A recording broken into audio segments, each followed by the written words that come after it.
Super. Alors, bienvenue à nos portes ouvertes et pour notre exposition des nouveaux projets. Ça fait plaisir de vous présenter tout ça. OK. Alors, moi, je vous présente aujourd'hui le projet Amazon. Alors, c'est une Amazon que j'ai représentée. Vous voyez peut-être pas la petite phrase, j'en ai pas parlé ce matin, mais cette toile-là, une petite phrase écrite dedans. Si vous achetez le patron, vous allez le voir. Ça faisait longtemps que j'avais cette, comment est-ce qu'on dit ça? Cette pensée-là que je voulais inclure à quelque part dans une toile pour rendre hommage à toutes les femmes, parce qu'il y a toujours un combat qui est mené, je trouve. Puis chacune mène son combat, soit pour contre la maladie ou contre les difficultés de la vie ou peu importe. Mais je voulais représenter ça par une guerrière assez pacifique parce que je suis pas très guerrière, mais ça dit « Toutes les femmes naissent princesses, puis la vie les fait devenir guerrières. » Oh, c'est beau. Okay. Alors, pour moi, ça parlait beaucoup. Tu vois, ça. Mais je voulais vraiment inclure ça quelque part, rester dans mon style quand même de ce que j'aime faire. Alors, ça a terminé en une petite Rosie en guerrière qui est quand même douce. Mais j'ai mis un petit diadème pour qu'elle fasse princesse, pour qu'elle se souvienne qu'elle était princesse au départ. Alors, c'est un peu ça que j'ai voulu représenter dans ça. J'en ai fait un patron. Alors, vous l'avez disponible en patron papier, en patron PDF. Alors, en PDF, vous pouvez directement l'acheter sur le site de Pinceau. Vous le recevez dans votre ordinateur. Des fois, ça peut être le fun parce que là, vous pouvez grossir les photos et jouer avec ça. Je vous le mentionne parce que c'est quelque chose que j'avais pas vu, mais on fait ça depuis un bout de temps, puis c'est disponible. Alors des fois, ça peut être intéressant pour vous. Et aussi, c'est disponible en cours en ligne, c'est-à-dire en vidéo. Vous me voyez vraiment la créer au moment où je l'ai fait. Alors toutes les étapes où des fois je me dis là, je sais plus trop, je vais y penser, je reviens. Là, ça recommence. Ça recommence tout de suite pour vous. Mais moi, des fois, j'ai arrêté un petit bout de temps pour penser à mon affaire. Alors, ce matin, pas ce matin, mais cet après-midi, je vais vous faire une démo. Je suis rendue, dans mon livre, je suis rendue au pan pastel. Alors, je vais travailler au niveau du visage, au niveau du pan pastel, puis vous expliquer un petit peu les étapes que j'ai fait avant. Je vais vous montrer aussi les produits. Fait qu'on va retourner ça. Alors, vous avez, en format patron, ça ressemble à ça. Vous avez la page couverture, vous avez des photos d'étapes à l'intérieur. Alors, j'essaie de vous mettre le plus de photos d'étapes possible, en tout cas, pour vous montrer ça de la meilleure façon possible. Vous avez des photos finies, l'explication et bien sûr le croquis qui vient avec ça et la liste du matériel. Alors, ça procède comme suit. J'ai utilisé des papiers dans mon arrière-plan comme je le fais habituellement pour ces projets-là. Dans le fond de la toile, il y a simplement des lavis faits avec des acryliques. Alors, j'ai utilisé le jaune ocre de PBO, puis aussi le sépia de Golden Eye Flow. Alors, le sépia est très, très liquide. Le jaune ocre est très épais. Alors, le jaune ocre fait plus pâle aussi, puis ça nous permet d'avoir des lavis, des coups de pinceau au fond que j'adore, que j'aime beaucoup faire. Ensuite, au niveau de l'acrylique, j'ai utilisé bien sûr le rouge de Venise et le blanc. Je dis bien sûr parce que c'est toujours ça que je fais. Là, je suis pas comme obligée de prendre ça, mais ça fait une belle couleur peau, le rouge de Venise et le blanc, pour faire la peau. Alors, si vous n'êtes pas familier avec cette façon de faire-là, c'est que c'est un mix média. Alors, il faut que je fasse tout mon acrylique avant de finir avec le pan pastel. Moi, à date, je ne retravaille pas à l'acrylique après le pan pastel. Je sais que ça peut peut-être se faire, mais j'ai pas encore exploré ça. Ça va être à venir peut-être. Mais pour l'instant, je fais toute l'acrylique en premier. Alors, quand j'ai fait les lavis, ensuite, j'ai travaillé avec des collages. Alors, des collages de papier japonais. Dans son vêtement, ici, j'ai vraiment très, très peu de vêtements. Mais dans son vêtement, j'ai collé le beau papier japonais comme ça. Qui est écriture bleu, or et vert, quelque chose comme ça qui s'appelle. J'ai aussi travaillé avec la dentelle, cette petite dentelle-là, que j'ai teint avec le sépia. Fait que regardez comment ça fait des belles dentelles avec les couleurs. Alors, j'ai coloré avec le brun. Moi, je les colore presque tout le temps. J'adore ça. Je trouve que ça fait des beaux effets et ça permet de les utiliser puis qu'on les voit. Parce que si vous regardez dans mon modèle, là, on la voit ici. Puis ici, il y en a aussi. En haut, j'en ai mis. On la voit pas pantoute parce qu'elle était blanche, la partie que j'ai mis. Tu sais, si j'ai cette partie-là blanche, pour l'instant, je la vois. Mais quand je la colle, elle disparaît complètement. Alors, je garde que la texture. Ça peut être intéressant aussi, mais je préfère et de beaucoup avoir la partie teinte de ma dentelle. C'est pour ça que je la teins. Est-ce que la dentelle est en coton ou en... J'appelle ça de la dentelle, mais c'est du papier. Ah, c'est du papier. Ouais, c'est du papier japonais. Je me souviens plus du nom, là. Il y a un nom japonais que... Mais c'est très résistant. Ça n'a pas l'air, mais c'est facile à teindre sur du plastique. J'ai déjà fait des démos de ça aussi. Vous pouvez trouver ça sur YouTube. Si vous achetez le cours en ligne, je vous explique exactement comment teindre votre papier. Puis ensuite, j'ai collé aussi le papier japonais qui a les motifs asiatiques dedans. Alors, j'en ai des morceaux là dans mon exemple ici. Puis vous le voyez très bien aussi à l'intérieur de ça, là, j'ai les collages ici, avec les papiers, avec les motifs asiatiques, japonais. Alors, ça, c'est pour mon collage. Ensuite de ça, j'ai rajouté encore du motif avec ce pochoir-là, qui est un pochoir d'écriture comme ça. En fait, c'est plus un masque, parce que vous avez c'est l'écriture qui est le pochoir. Je sais pas si vous comprenez ce que je veux dire. C'est mêlant, ça, mais autrement dit, quand je le sors, la partie plastique, c'est le motif. Si c'était un vrai pochoir, j'aurais le carré avec les trous serait l'écriture. OK? Alors, c'est pour ça qu'ils appellent ça plus un masque. Alors, ce qui m'a resté quand je viens ici placer mon pochoir ici, ben, il me reste le blanc un coup que j'ai brossé le brun. OK? C'est un peu ça la différence. Parce que dans le fond, les trous, il n'y a rien, c'est des trous. Oui. Encore un, je comprends. C'est ça. Alors, ça fait négatif. en négatif, exactement. Faut comme l'expérimenter quelques fois pour comprendre, pas pour comprendre, mais pour savoir à quoi s'attendre. Les premières fois qu'on utilise ce genre de pochoir-là, le résultat que ça donne, souvent, on s'attend pas à ça. Fait que, faut savoir. Mais en tout cas, là-dedans, si vous utilisez ça de la même façon que je l'ai utilisé, vous allez avoir ce que j'ai là. Ensuite de ça, après que j'ai eu fini mon acrylique partout, j'ai collé dans ses yeux aussi le même papier avec l'écriture. Un coup que j'ai tout collé ça, j'ai fait sécher, j'ai collé ça avec le Bindex de PBO. J'ai appliqué le gesso transparent. Alors, le gesso transparent, ce qu'il me donne, il me donne une grippe pour comment est-ce qu'on dit ça? Un abrasif un peu, là, quand on y touche, c'est comme sablonneux, ce qui fait que le pastel qui est en poudre va s'agripper dans cette texture-là, comme un papier pastel, et même les crayons vont mieux tenir si j'ai un gesso transparent. Alors, comme j'ai tout travaillé à l'acrylique, c'est trop lisse pour venir faire le pan de pastel. Ça se fait, là. Je dis pas que ça se fait pas. Ça se fait, mais vous allez en mettre un peu moins. Vous allez avoir plus de difficulté à la laisser. Si vous voulez faire juste des fondus, des petits ajouts, ça marche. Mais sinon, vous êtes mieux d'avoir le gesso transparent ou le fond pastel de Golden. Ça va fonctionner aussi. Après ça, je t'ai rendue à peu près à l'étape où je suis là. Ici, sur le côté droit du visage, j'ai déjà fait une première étape de pan pastel. Puis ici, vous avez mon côté juste à l'acrylique de là où je suis partie. OK. Pardon? Non, je n'avais pas pensé qu'il y avait la moitié. Oui. Cette moitié-là, sa première étape. J'ai la première étape de pan pastel aussi sur les cheveux. Et puis, j'ai pas fait l'autre côté pour pouvoir justement vous le faire ici aujourd'hui.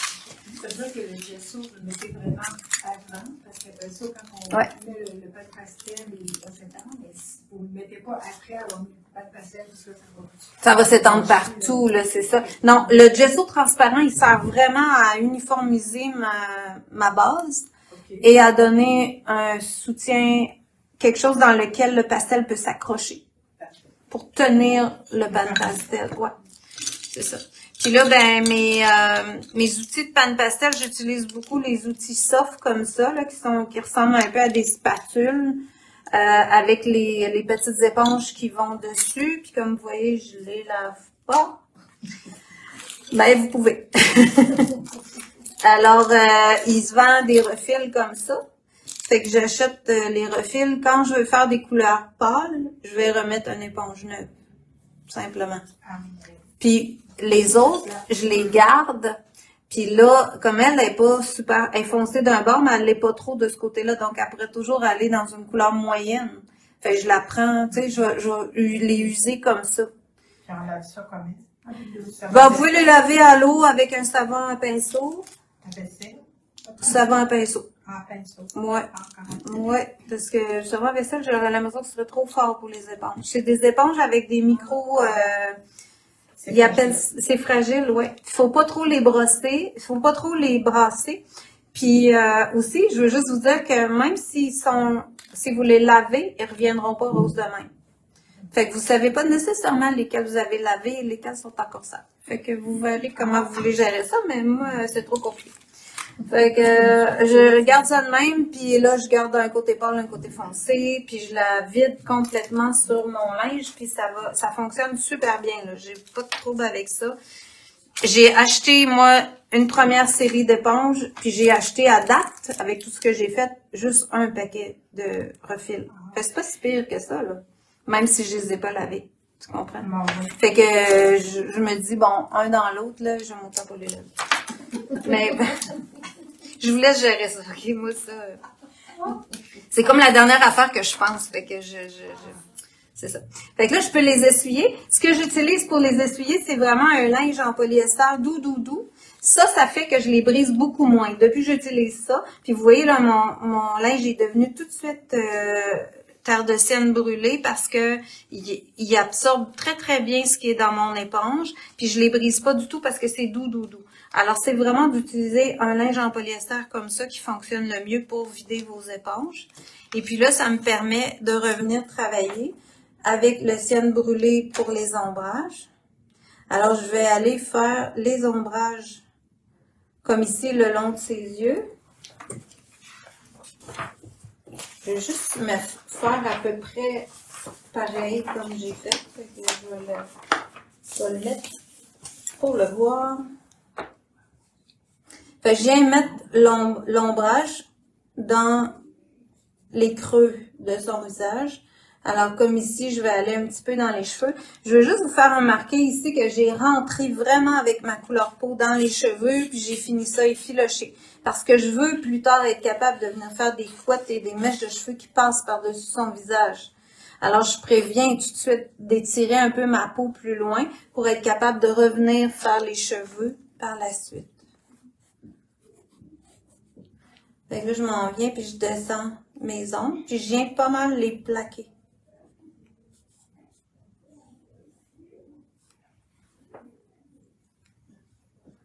Je vais y remettre un petit peu ici, son petit nez, en dessous du nez, découper le menton, la bouche. Un peu ici, la ligne qu'on a ici qui part un peu du nez. Son petit côté de nez. Puis ici, je vais venir aussi foncer tout le long du nez comme ça. Est-ce qu'on peut prendre des carrés puis sur un papier, puis prendre la poudre qui est dessus sur le papier, puis faire la même chose que vous faites là présentement? Qu'est-ce que vous voulez Je veux dire? dire, au lieu de prendre la poudre, prendre des carrés. Des pastels en carré. Ah, ben, moi, si je prenais des pastels en carré, j'irais directement. Tu sais, mettons, comme, si t'as des pastels carrés, là, moi, ce que je ferais, mettons, c'est comme un crayon, là, ben, j'irais faire ça de même. Puis, vous pourriez vous acheter des éponges, puis travailler de même. Encore. Tu sais, si vous avez déjà des pastels en réglette, là. Ouais. C'est ça. Fait que ça, la différence de si on prend la peinture acrylique, il faut absolument se dépêcher pour l'étendre parce que ça sèche pas, on peut l'étendre. C'est sec. Ouais. Okay. Je peux faire ça de même puis revenir demain matin. OK. Ça va bouger encore, là. C'est vraiment du pastel. C'est juste la présentation, tu sais, le pastel en bâtonnet. Et c'est du pastel. Le pastel en crayon, c'est du pastel. Ça, c'est un pastel, mais je vous dirais que la poudre des pannes pastel est très, très, très, très, très fine comparée au bâtonnet ou au crayon. Les pigments sont hyper concentrés, là. Assez que si tu mets pas quelque chose pour protéger ta table, ça peut tacher. Ouais. C'est vraiment plus concentré, moi, je trouve, que les bâtonnets et les crayons, mais ça va marcher, là. Tu sais, c'est pas exclu, là. C'est juste que c'est vraiment un produit haut de gamme, puis qui est très, très, très concentré en pigment. José? Oui? Mettons, là, tu n'aimes pas son nez. Oui. Tu sais, là, tu as mis ton terre de ciel. Qu'est-ce que tu fais pour l'enlever? Ben, tu prêtes. Oh, j'ai pas sorti ma gomme. Excuse-moi. Ben non, c'est bien correct. La mienne est dans le char. Mais je peux utiliser une gomme mie-de-pain comme ça, une gomme pétrie, une gomme mie-de-pain. Il y a toutes sortes de noms à ça, là. Mais ça, on peut effacer. Là, tu sais, mettons, je voudrais l'enlever complètement. C'est fantastique, hein? Ah, c'est fantastique. Comment ça en parle? Ouais, c'est vrai! Tu ne l'as jamais fait! Ah non, moi, je viens vraiment plaquer comme ça, là, OK? C'est laid. Mais là, j'ai mes espaces vraiment définis. Même sur ma photo, c'est pire que ça. OK?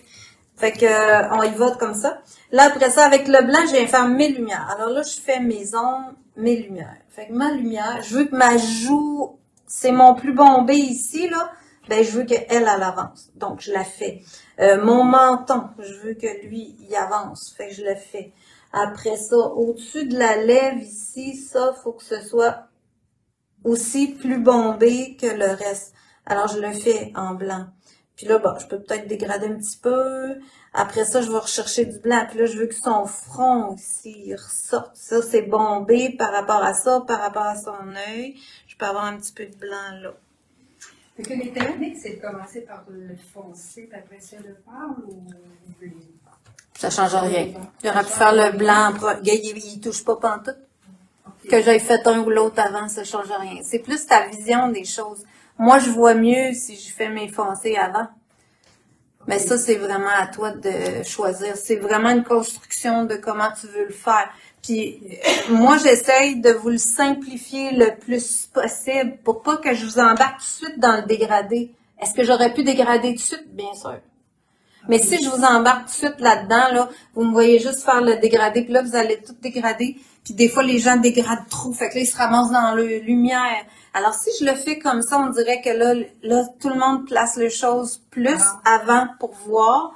Puis moi, personnellement, je me suis rendu compte que ça m'aidait beaucoup quand je faisais ça. J'allais pas trop loin avec mes ombres, puis là, j'étais plus capable. Tu sais, si je la regarde déjà comme ça, là, même si elle a l'air d'un robot, puis ça a l'air exagéré, je vois quand même, je commence à la sculpter. Je commence à voir que la joue, elle va avancer parce que c'est une couleur claire. J'ai pâli. Puis en plus, là, j'ai ma couleur peau entre les deux, OK? À cause de mon acrylique. Puis là, je vais aller mettre le rouge oxyde, qui est une teinte. Alors, la teinte, elle, c'est parce que c'est une couleur qui part... Pan Pastel, ils font des teintes. Alors, ils prennent une couleur pure, qu'ils mettent du blanc dedans. Ça en est une. Puis elle, je viens de la mettre entre les deux. Alors, je viens couvrir tout le reste de ma couleur avec ça. Pour pratiquer, là, Oui. quelle sorte de papier qu'on pourrait prendre? Parce que, Ça, c'est du papier aquarelle. juste papier aquarelle? Oui. OK. Oui. Là, j'imagine qu'il y a Moi, j'ai tout fait sur le papier aquarelle comme j'ai fait sur ma toile. OK. Ça Fait va que tu peux t'acheter un Strathmore, je sais pas. C'est 140 livres Strathmore, mais il fait super bien, là. Mais ça a vraiment aucune importance quand tu fais du mix média comme ça. J'aurais pu prendre un mix média, j'aurais pu prendre un Bristol, un carton recyclé de Bristol qu'on vend en pâte d'ici, là, ça aurait très, très bien été. Le papier aquarelle, il faut absolument que tu prennes du papier aquarelle si tu veux faire vraiment de l'aquarelle. Ce qu'on aime du papier aquarelle, c'est que qu'il absorbe bien l'eau puis il va moins onduler, mais, tu sais, ça peut être un carton épais parce que là, je viens mettre vraiment toutes sortes d'étapes. Fait que je l'ai vraiment gélifié, je dirais, dans de l'acrylique, là. Fait que j'ai pas de... Quelqu'un, quand j'avais fait, qui veut commencer juste à pratiquer. Ah oui, oui. Tu sais, moi, quand je fais la toile, là, ben des fois, ben là, je les connais par cœur, mes rosiers. Fait que j'ai pas besoin de la... Souvent, elle, je l'ai partie direct sur la toile, là. Je savais où je m'en allais. Mais les premières fois, j'ai fait ça, j'ai fait des essais, là. Je l'ai souvent fait dans un livre comme ça, juste pour le fun, juste pour pratiquer, juste pour avoir sais, pour me faire la main, si tu veux. Mais c'est ça que vous pouvez faire. Tu sais, il y a rien qui t'empêche d'acheter ce patron-là puis de la faire dans un livre comme ça ou de la faire sur un petit papier aquarelle pour pratiquer. Puis un coup que tu l'as saisi, comment le faire, là, tu pars ta toile, tu sais. Ça, c'est à vous de décider ça, mais personnellement, j'aime beaucoup ça quand les élèves le font. Je les font cette façon-là parce que je trouve que ça les sécurise. Puis quand ils arrivent sur leur toile, là, écoute, ils sont guerrières en masse, là, ça y va, là, tu sais. On est correct. Parce qu'ils ont expérimenté et puis ça va bien. Après ça, je peux prendre le médium, ils appellent ça colorless blend, en français. Médium incolore transparent. Et lui, il va m'aider à venir lier mon foncé, mon pâle. Puis là, j'y vais pour lier mon rose, l'oxyde de fer rouge teinte avec mon ombrage. Puis regarde, c'est facile là, de venir lier entre le foncé et le rose. On peut-tu mélanger des couleurs? Oui. Là, il n'y a pas de jaune. Je vois qu'il n'y a pas de jaune. Ah oui, il y en a un jaune. J'ai un or.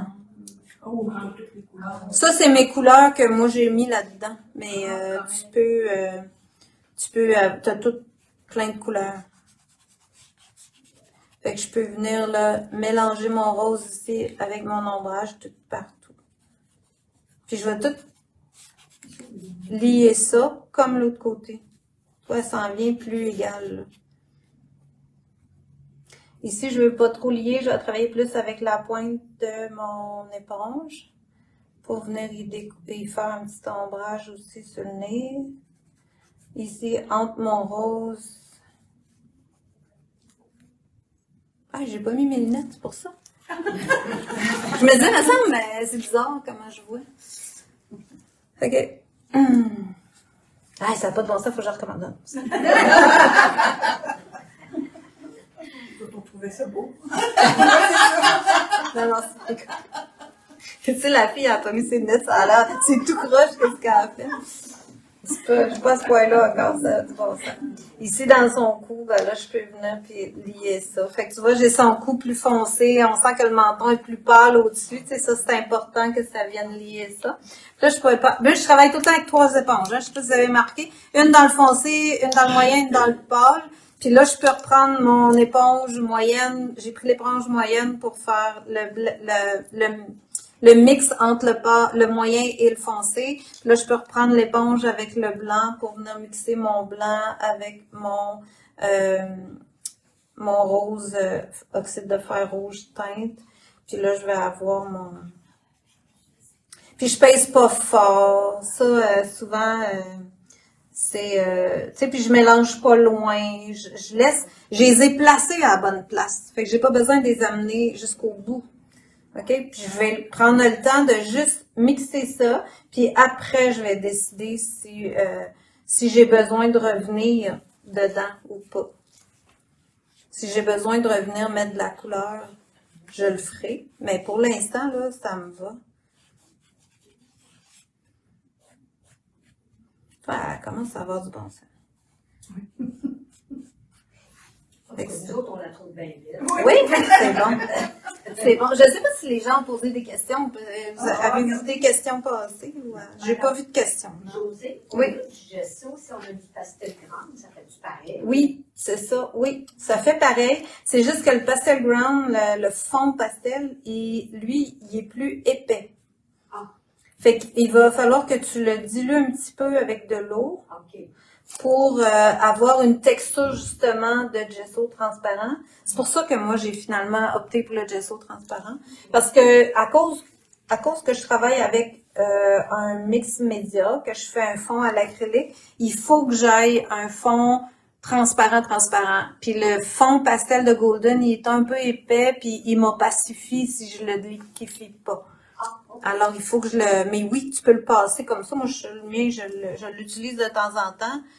Quand je fais des choses, là, mais faut le liquéfier. Fait que tu vois, le son petit nez, ça n'est pas pire. Ici, c'est pas assez foncé à mon goût, mais je vais le refaire un peu. Moi, je pense que le gesso médium, c'est comme la colle, ça? Gesso médium. Quelle marque? Si c'est du gesso, c'est du gesso blanc. C'est Ah, tout. quand même. Si c'est juste du gesso, c'est blanc ou c'est noir, mais c'est pas transparent. Si c'est pas marqué transparent. Ah, ça prend ce vraiment transparent. Oui, puis ça prend Liquitex. Ah, quand même. Parce que si vous achetez d'autres marques, vous n'aurez pas nécessairement le fini sablonneux comme ça. Ah, quand même. C'est pas toutes les marques qui font un gesso transparent sablonneux. OK, ça c'est à savoir. Liquitex fait très très bien pour ça, mais ils vous en parlent pas là, sur le pot. C'est juste que moi là, j'ai essayé ça, puis j'ai appris ça de Ben, c'est pour d'autres. ça que je trouvais intéressant. Je sais que j'en ai chez nous, mais Ouais. là, Ah ouais, c'est ça. je sais C'est pas pas. si Faut vérifier. S'il est pas blanc, ça se peut qu'il soit transparent. mais Puis si là- c'est blanc, je peux pas le prendre. Si c'est. Ben non, vous allez tout cacher votre fond. En fait. Fait que là, ici, j'ai commencé à faire les cheveux. Alors, c'est ça que j'ai de l'autre côté. Mais je voulais pas que ce soit noir en partant. Alors, j'ai pris le ombre naturelle. Ouais, c'est ça. Ombre naturelle. Puis là, je viens faire ses cheveux. Puis je laisse des nuances parce que les cheveux, je trouve aller travailler du pâle au foncé. Ça veut dire que je garde certaines lumières. Je veux garder des effets de transparence comme ça. Donc, j'y vais doucement, puis je crée les mèches de cheveux avec mon éponge en la travaillant comme ça, un peu de travers, puis à venir créer les ombres. Puis je peux ici faire son petit toupette, sa petite couette, embarquer un peu sur la peau. Mais j'aurais pas dû embarquer tout de suite, parce que j'ai pas tout fait les autres affaires. Ah, c'est pas grave. On va dire que c'est ma pratique. Fait que ça vous donne un peu une idée. Vous voyez, les yeux ici sont très foncés. J'ai mis le ombre naturel aussi. À la fin, finalement, on voit plus beaucoup le papier dans ses yeux. Mais c'est pas grave. Je trouvais que ça faisait bien. Ça me faisait ma couleur en partant. Puis ça me faisait des petits motifs déjà dans ses yeux. J'adore faire ça. Si vous avez de la difficulté, ben ça, c'est pas évident à tailler. Moi, ce que je fais, c'est que je prends mon papier calque comme ça, puis je viens tracer vraiment la forme de la pupille. Puis là, je vais découper dans mon papier à l'endroit que je veux pour découper mon morceau. OK. Après ça, j'ai fait les petites lèvres avec le rouge permanent.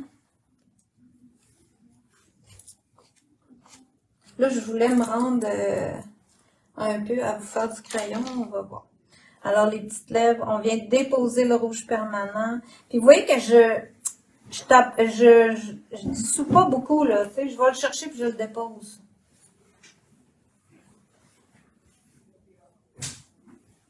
Puis, la lèvre du bas, elle prend toujours plus la lumière, donc je peux la faire plus pâle si je veux aussi, en partant.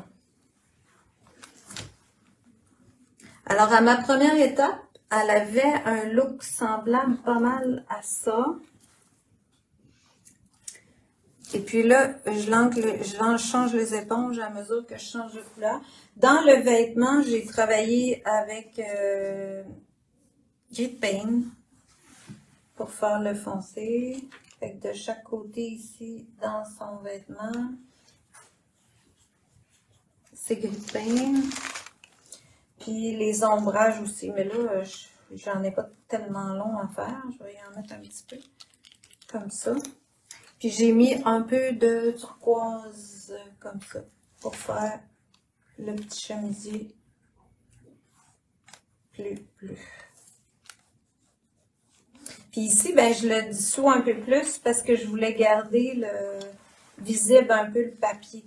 Puis aussi, dans mon personnage, le vêtement, là, je ne l'ai pas taillé tel quel. S'il y en a qui ont déjà fait d'autres de mes projets, je taillais vraiment le vêtement identique à mon dessin. Là, ça me tentait pas de découper. Là. J'ai déchiré des morceaux. Fait que vous ferez bien comme vous voulez. Mais moi, j'avais beaucoup de trous. Puis quand je suis venue mettre tout le pan pastel, il y a rien qui paraît. Là. Tu sais, ça sort super bien. Puis ce que ça m'a permis, je veux juste vous le faire voir, là, parce que des fois, on n'ose pas faire le déchirage, là, mais si vous regardez les photos dans ça, vous voyez mon déchirage ici, là, c'est tout ajouré, là.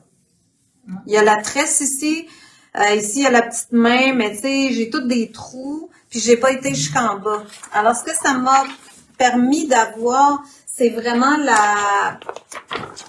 la fin que j'étais très contente quand je suis venue faire ici, là. La fin, je trouvais ça beau que ça finisse déchiré comme ça, plutôt que d'avoir eu du bleu jusqu'en bas. Ça faisait une belle finition. Fait que ça sera à vous de décider, mais moi, je trouvais que c'était beau que ce soit pas tout rempli. Elle a l'air un peu plus dans le rêve, là. Puis ça, j'aimais ça. Ils disent que ça coupe souvent quelques secondes. Ah, ben Et ça, commence ensuite. faut fermer puis recommencer quand ça fait ça. C'est pas de notre ressort, c'est vraiment, ça c'est vraiment la connexion Internet à la maison ou l'appareil qu'il faut refaire la connexion. Le papier, lui, il est collé avec quoi? Les papiers décoratifs, au fond, ils sont collés avec le Bindex que moi j'ai collé. Bindex. Oui, le lien à l'acrylique Bindex, c'est un truc comme ça, ou ça peut se vendre en pot aussi. Ouais. Vous pouvez coller avec du gel, vous pouvez coller avec du médium mat, vous pourriez coller avec plein de choses. En autant qu'à la fin, vous finissez avec le gesso transparent, ça fonctionne. C'est le médium mat. Est-ce que je pourrais mettre, là, ce que tu viens de dire? Médium mat? Oui, est-ce qu'on peut mettre le médium mat et puis mettre la pastel par-dessus? Ça va probablement aider un peu, mais vous n'aurez pas la grippe aussi forte que ça. Ouais. Vous pourriez l'essayer, là. Peut-être que vous allez dire, ça fait bien, mais je ne l'ai pas essayé. Encore même, parce que j'en ai pas. Oui, vous pouvez l'essayer. Encore même.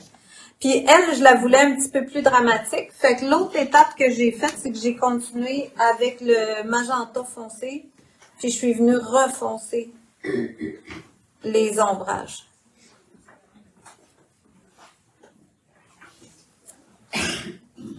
Magenta foncé avec le ciel que je les ai mélangés. Parce que là, j'ai fait les yeux au beurre noir un peu.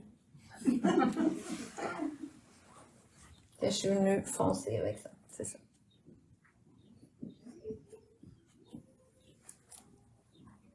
Fait que mon magenta foncé avec le ciel brûlé pour aller faire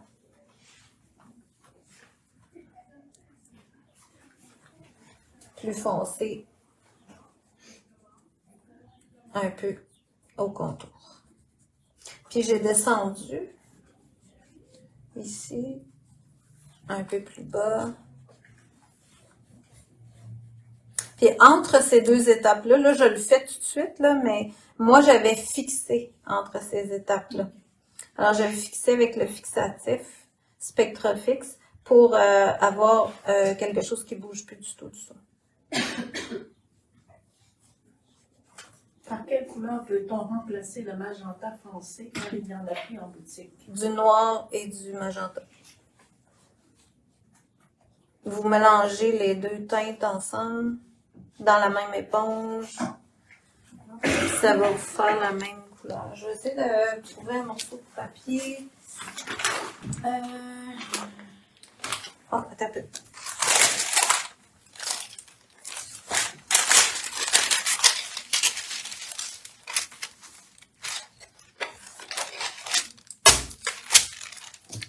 On va prendre mon éponge ici, là. Mettons qu'on se met ça sur le coin ici. Je l'ai pas. Désolée, je l'ai pas. Le magenta. J'aurais aimé ça, vous montrer ça, mais je l'ai pas emmené. Mais je vais le faire avec le rouge. Ça donnera pas la même couleur, mais dans le fond, vous feriez la même technique. Je viendrai chercher le rouge avec le noir. Puis si je viens de l'appliquer ici, là, ça va faire un rouge noir. Je ferai ça avec le magenta. C'est juste qu'il va être moins rouge. Tu vois, là, ça me fait comme un brun rouge. Mais vous comprenez que c'est proche de ça, là. Si j'avais eu le rose magenta, là, ce qui est comme un rose, le magenta, quand vous l'achetez sur le rack, ça va faire la même affaire. Je prends la couleur magenta avec du noir, puis je vais avoir le magenta foncé. C'est ça qu'ils font Pan Pastel. Fait qu'ils prennent la couleur de base, puis quand ils vous vendent un magenta foncé, c'est qu'ils ont mis du noir avec du magenta. OK? Fait que quand il y a une couleur qu'il n'y a pas, c'est vraiment ça. Alors ici, si je continue avec ça, je peux venir aussi avec un peu le médium transparent, puis venir juste estomper. J'ai oublié d'en mettre là. Un peu là. Venir foncer ici, comme ça. Ouais, j'en avais. un petit peu là-dedans, puis là, délayer ça avec mon transparent.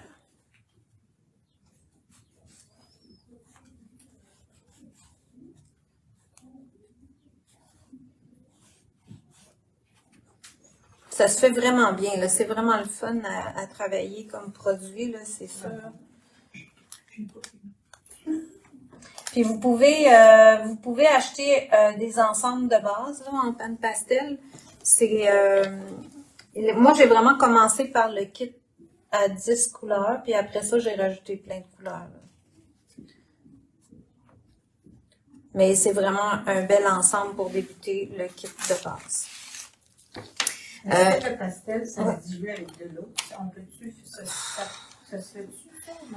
J'ai vu des artistes qui faisaient ça, là, mais personnellement, tant qu'à mettre de l'eau, j'aime mieux travailler avec de l'aquarelle ou des produits qui sont vraiment conçus pour ça. Mais oui, il y en a qui le font. Vous allez vous retrouver des vidéos de tout ça, ouais.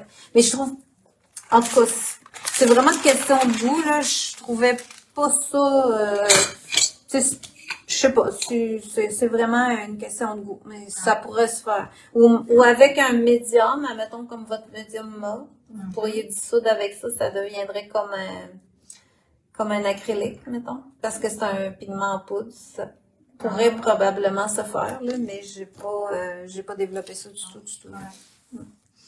Après ça, je veux juste vous montrer avec les crayons pastel. Ici, on a les brunzelles dans le pastel. Fait que j'ai utilisé ces couleurs-là dans mon visage. Fait que ici, j'ai une petite couleur rose de peau pâle. Puis ça, je suis venue juste faire des mini-lignes. Là. Vous verrez pas ça peut-être à l'écran. Mais en vrai, on voit comme des petits traits. J'aimais bien que ça vienne comme crayonner un peu partout dans son visage. J'ai rajouté ça. Ça me fait comme une petite texture là, de proche.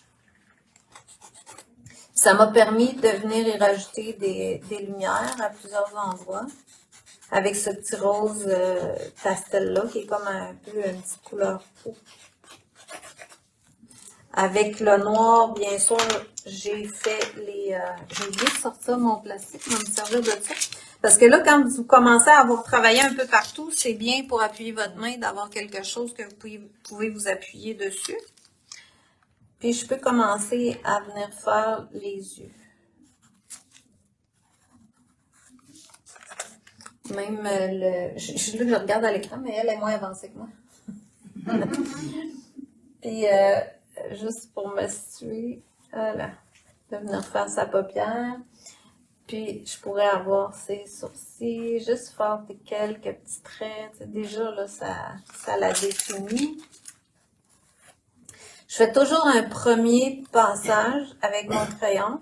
Je fais pas non plus toute la ligne exactement. Là, je laisse toujours des ouvertures. Je fais juste 2 petits points ici. Je fais une double ligne souvent en bas. Puis, on va venir créer aussi la pupille. On a déjà l'iris, fait qu'on vient travailler la pupille. Puis, on peut remplir, crayonner de noir un côté. Ça, c'est ma première étape. Après ça, je prends l'estompe. Puis, je peux estomper un petit peu le crayon pastel. Là, ben, si l'estompe, je la tiens juste avec la pointe, tu sais, je vais estomper juste ma ligne.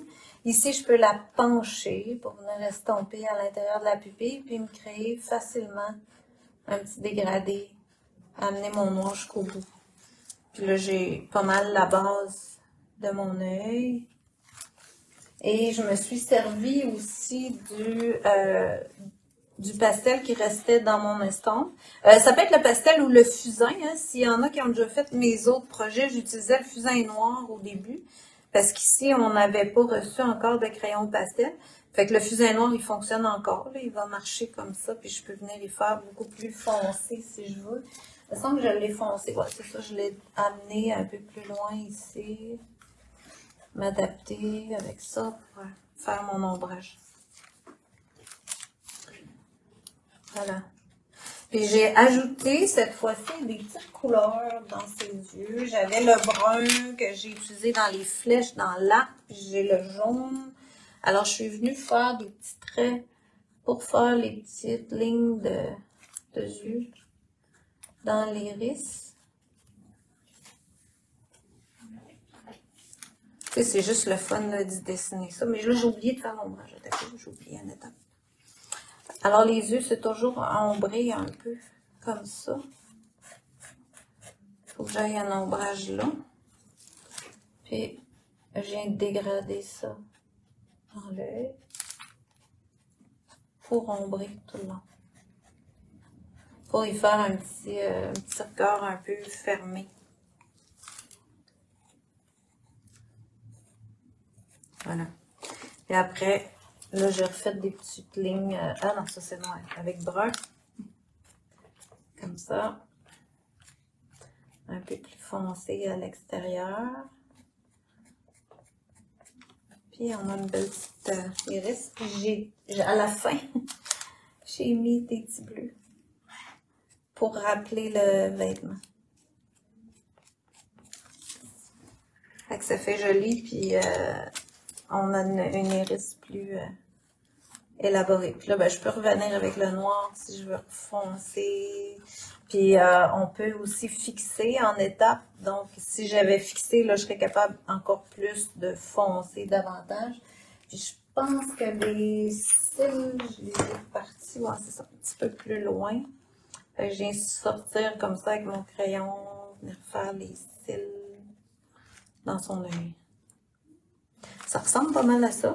À la fin, complètement, quand tout est bien fixé, là, je viens avec un crayon feutre, mais je viens blanchir aussi le blanc de l'œil avec un peu le pastel blanc, comme ça.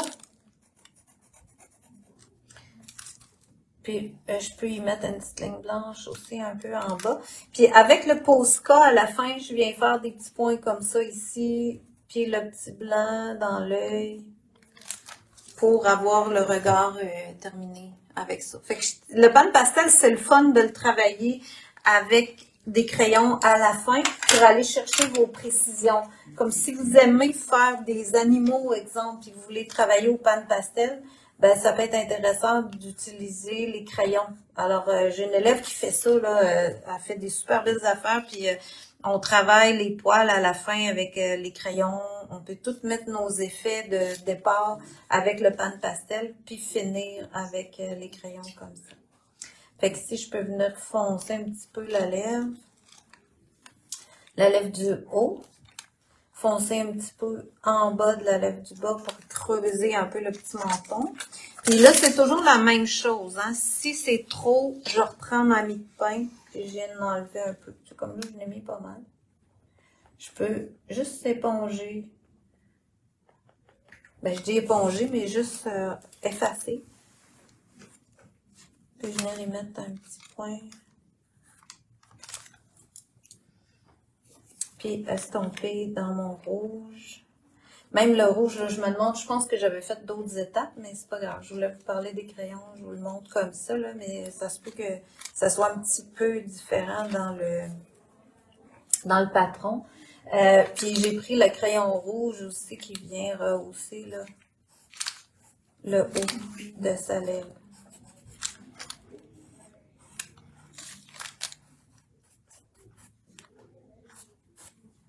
Fait que c'est le fun de savoir que vous pouvez tout rehausser comme ça là, à mesure avec vos crayons. Je peux redessiner aussi, comme là, elle est un petit peu croche, tu vois, ça va y ramener un peu le sourire dans le bon sens. Comme ça. Puis, je pourrais descendre un petit peu d'ombrage en bas.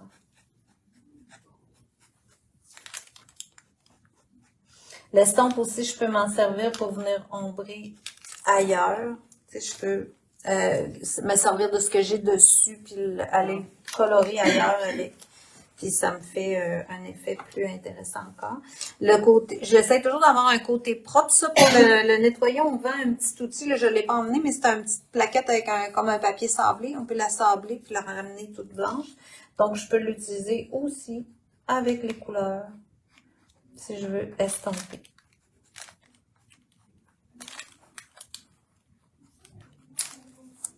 Ça a du bon sens? Oui. Elle n'est pas pire. À l'écran, elle sort bien. Ça...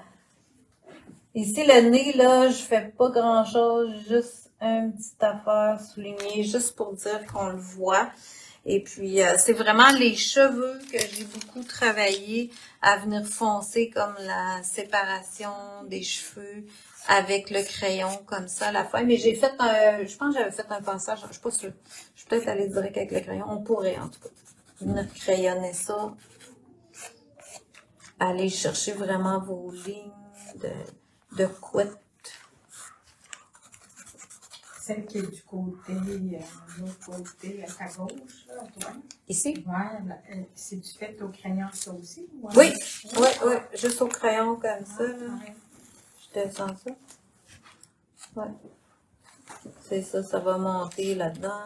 Puis là, on va venir avoir des belles mèches de cheveux. Ça a du bon sens. Fait que si, là, quand je reviens avec mon estompe, ben, je peux vraiment dessiner encore avec ça, puis venir foncer autant que je veux, là. Mais je pense que j'ai fait un passage un peu avec du noir aussi, puis les éponges dans mes cheveux, avant de rehausser encore avec le noir au crayon. C'est bon? Fait que ça vous donne un peu une idée de comment ça fonctionne, le pan pastel, les crayons pastel, on a tout ça en magasin. Puis à la fin, je fixe avec le fixatif comme ça. Mais je fixe en étapes, en fait. J'aurais fixé, là, hier, quand j'ai préparé ma moitié de visage, je l'ai fixé. Après ça, je suis revenue faire l'ombrage par-dessus. Après ça, je fais une étape partout de pan pastel, je fixe. Je fais une deuxième étape, je fixe. Je fais mes crayons, je fixe. Ben, moi, je le fais comme ça. Parce que je veux pas me mettre les mains dedans. À grandeur que la toile a, je vais l'étendre partout. Puis on est habitué de travailler à l'acrylique puis qu'on peut s'appuyer dessus. Moi, je vous le dis, là, en cours, c'est quelque chose à gérer. Fait que il faut vraiment s'habituer à travailler avec ça si vous travaillez sur une grandeur comme ça. Fait que c'est sûr que quand on a fixé un peu, on est plus protégé. Alors, même si on l'accroche un peu, ça bouge beaucoup moins. Je vous dis pas que ça fixe complètement, là. J'en mets une petite bruine pour que ça fasse un premier fixatif. Puis après ça, je vais à la fin complètement, là, je peux en mettre plusieurs fois pour qu'il soit vraiment fixé. Si vous préférez travailler avec un produit en aérosol, en PBO, le fixatif, il fonctionne très bien aussi. C'est juste que moi, je suis bien allergique à toutes ces émanations-là, fait que je préfère travailler avec lui qui est de source naturelle. Alors ça dépend vraiment de votre goût, là. C'est pour ça qu'on utilise celui-là ici, parce qu'il n'y a pas d'émanation toxique qui se fait. Ça sèche vite, ça aussi. Moi, je le sèche au séchoir. Tu sais, chez nous, je me mets un grand carton à terre, je prends ma toile, je la mets dessus, puis là, je fais un beau fiume partout, une belle bruine qui tombe partout sur ma toile. Après ça, je prends mon séchoir, puis je sèche. Si jamais il y a une goutte qui tombe, vous la ramassez pas, vous la séchez au séchoir. Très important. Parce que s'il y a une goutte qui tombe, ça va liquéfier votre pan pastel. Si vous la ramassez, vous allez vous ramasser au blanc. Ça, j'ai vu ça. Fait que là, si vous utilisez une bouteille comme ça, maintenant, on vend le fixatif direct dans une bouteille de même. Ça fait une belle bruine égale. Il y a rarement des gouttes qui tombent avec ce pistolet-là. Alors, on n'a pas cette problématique-là. Mais si jamais vous l'utilisez direct avec ça, vous pouvez avoir des gouttes. Et là, c'est ça. Il s'agit de ne pas y toucher, juste le sécher. Puis, ça fonctionne. C'est bon? Fait que ça vous fait le tour pas mal de Amazon. Alors, si ça vous intéresse de faire ce petit projet-là, pan pastel avec ma petite phrase cute, vous pouvez l'avoir en patron, en cours en ligne, et vous pouvez revoir bien sûr la vidéo que je viens de faire aujourd'hui, autant de fois que vous voulez sur YouTube, le YouTube de Pinceau. C'est bon. Merci beaucoup d'avoir été là. Merci beaucoup à tout le monde qui est en ligne. On vous répond à vos questions.